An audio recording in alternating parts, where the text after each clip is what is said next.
Max Jet Ski. What a performance pa yan, Max. Medyo mataas din, papi. Medyo mataas dyan.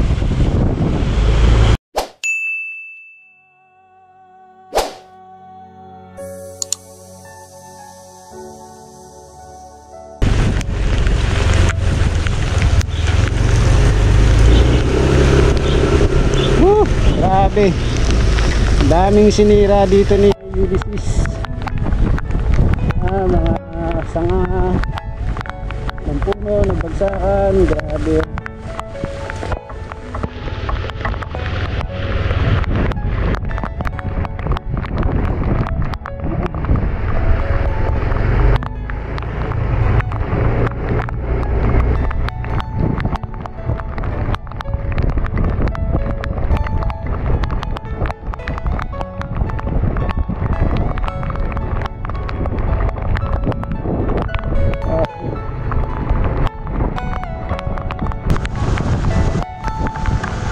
Guys, kagabi around 11:30 nag-start na yung paggagupit ng hangin ni Ulysses dito sa parting Valenzuela.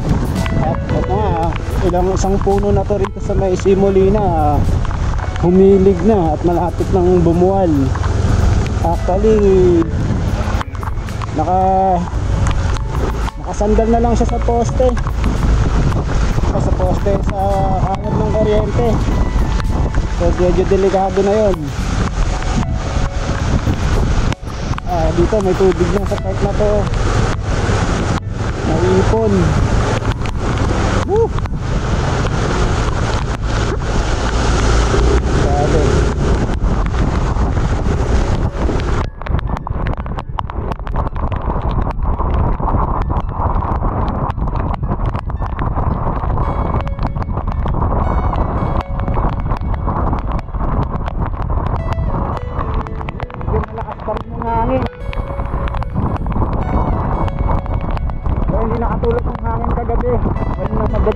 Dahil sobra talaga. Sobrang lakas talaga. Ayan, dito naman sa part ng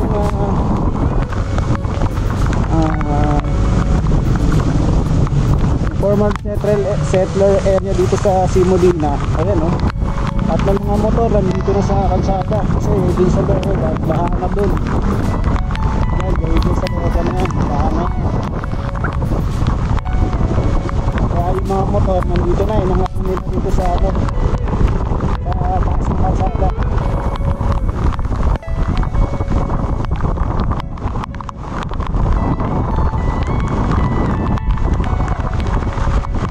Grabe, sa barangay marami ng kita nandun na, ready na.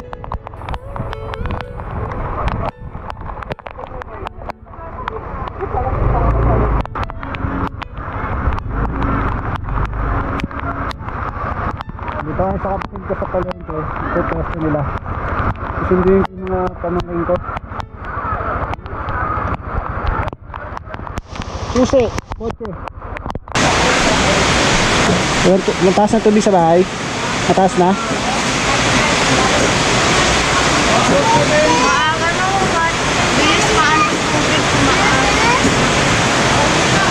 Sama namin to?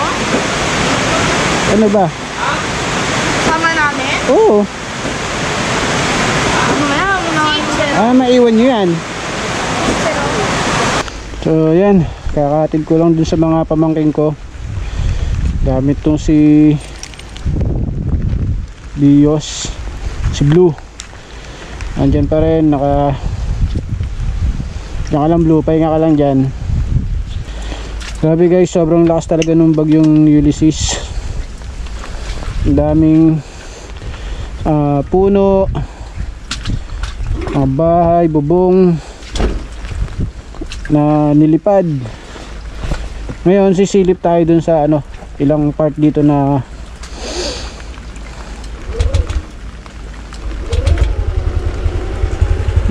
binaha na, no? Grabe talaga.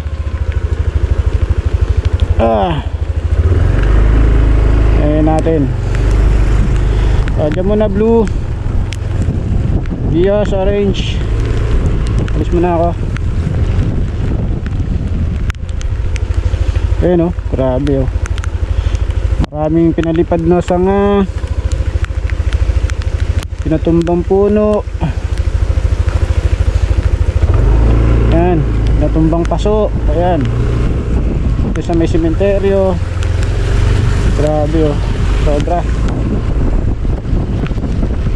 Tapos ngayon baha.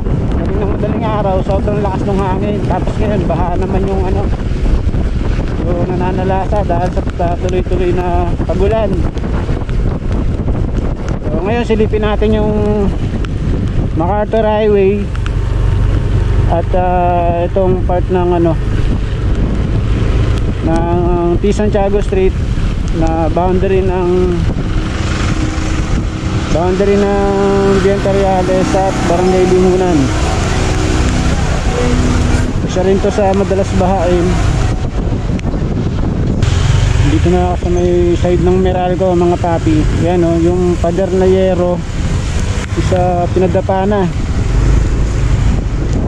Tapos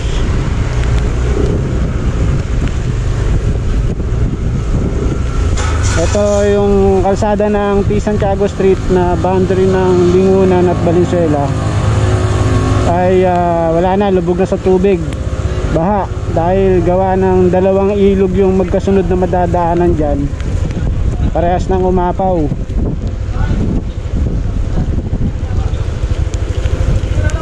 So ayan yung sitwasyon dyan guys, yung tubig oh, masyado nang mataas. Steve, gaya nakataas yung tubig dyan?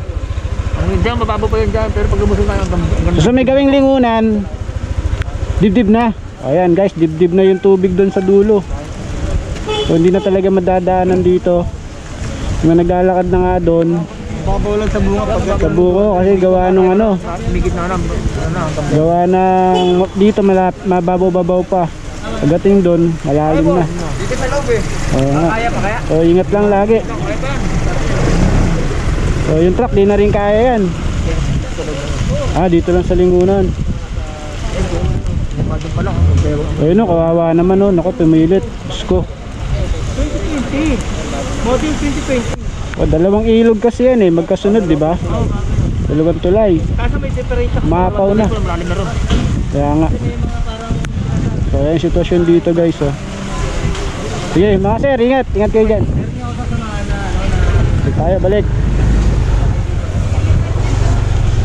So, binabantayan dito ng motor pool ng mga kawani ng Valenzuela City Hall para ito, may mga pulis na rin dito, binabantayan nila. Wala na talaga dumadaan dito guys kasi hindi na makadaan doon, hindi na makakatawid sa boundary ng Vientariales at Lingunan. Yung kalsada na to ay tatagos to ng ano, ng Lawang Bato area, shortcut papuntang Bignay. Yan yung kalsada na yan. So hindi na kayo makakadaan dyan guys dahil masyado nang mataas yung tubig noong umaga at umuulan pa din. Tuloy pa din yung ulan.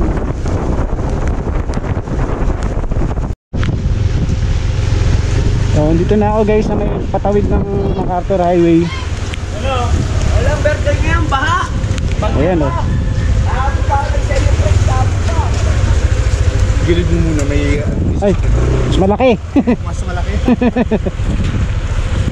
Ayan o, masyadong yatin yung ano, yung Hilux, yung kaya. Ayun o, kaya ng Hilux o.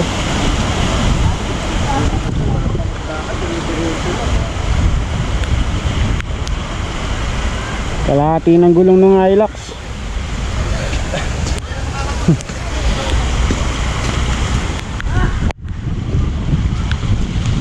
So yan, ito yung sitwasyon dito sa may dalandanan. Ito yung ginagawa ang PNR na riles ng tren. Actually pinatumba nga rin to ng hangin no? Kasi guys nakatayo yan eh, gaya nun no, nakatayo yan. Tapos ito, tinumba na siya ng hangin na dala ni Ulysses. Tapos yung creek dito umapaw na din. Ayun yung creek oh, umapaw na din. Kaya ang resulta, mataas na tubig baha dito sa gawin ng MacArthur Highway, Barangay Dalandanan. So itong isang Pajero sinusubukan tumawid.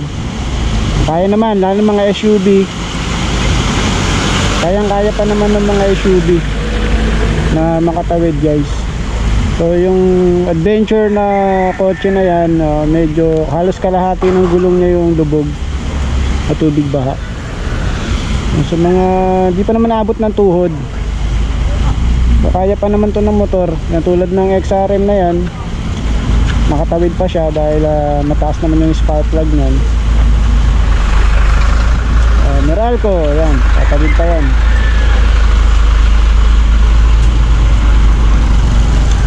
So tingnan natin yung sitwasyon dito sa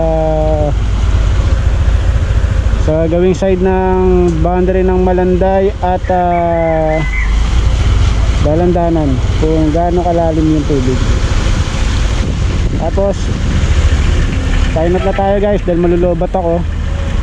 Hindi na tayo makakapunta ng gawing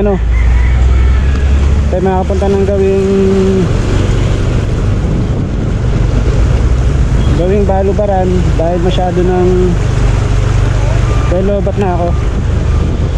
Tapos ito yung sitwasyon dito sa may Dalandanan.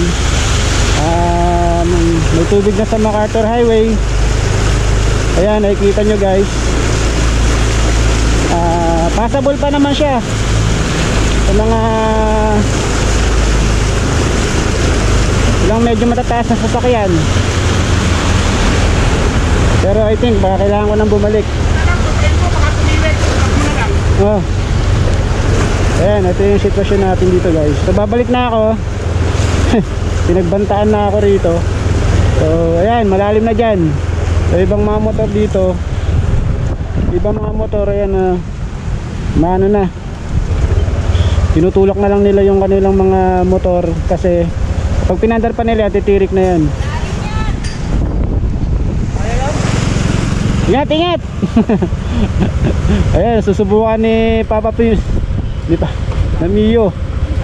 Ayan, ingat lang guys.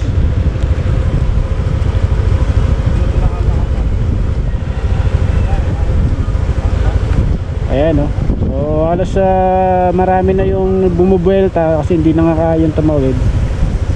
Kaya yung sitwasyon dito sa boundary ng Dalandanan at Malanday, MacArthur Highway ito guys, Valenzuela City. So sa mga magbabalak, ingat kayo, ingat. Mga nagbabalak tumawid, ingat kayo. Ingat lang guys. So ayan sitwasyon natin dito. So I think babalik na ako dahil ako ay malapit ng malubat. I think medyo malalim pa doon pagdating sa Malanday area. Medyo mataas na yung tubig doon.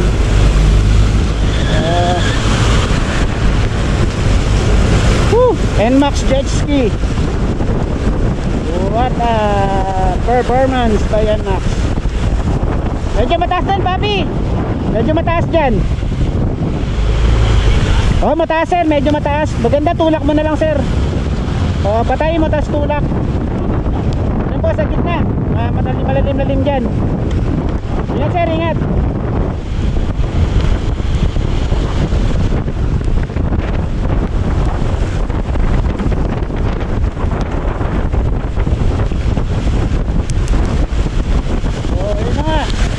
Marami na nga yung hindi yung mga nag-a-attend ko po doon, yung iba hindi na. Ako, spectator lang naman tayo rito. Balik na tayo, Belta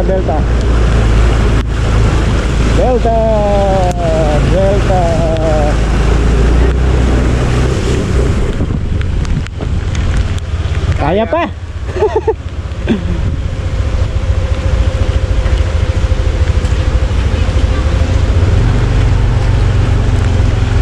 Ayun, dito sa mga loobang subdivision baha na rin.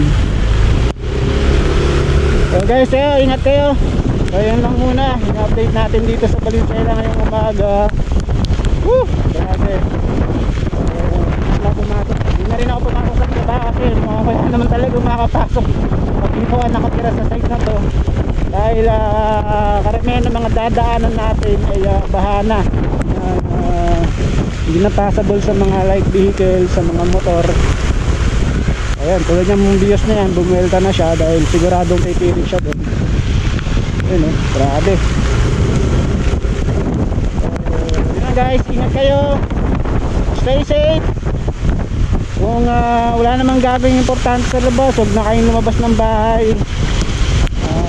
Hopefully nakapagsta kayo ng mga pagkain. At yun yan, manatili lang sa loob ng bahay at kasama buong pamilya. At ingat lang. Kung muna mga papi, maraming salamat. God bless inyo lahat.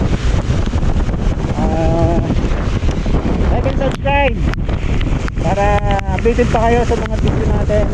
So, sa meantime, sa road vlog muna at makita yung sitwasyon dito sa northern part ng Valenzuela kung saan ako nakatira. Apektado ng Typhoon Ulysses na rumagasa kagabi. Ayun lang, maraming salamat. God bless. Bye bye.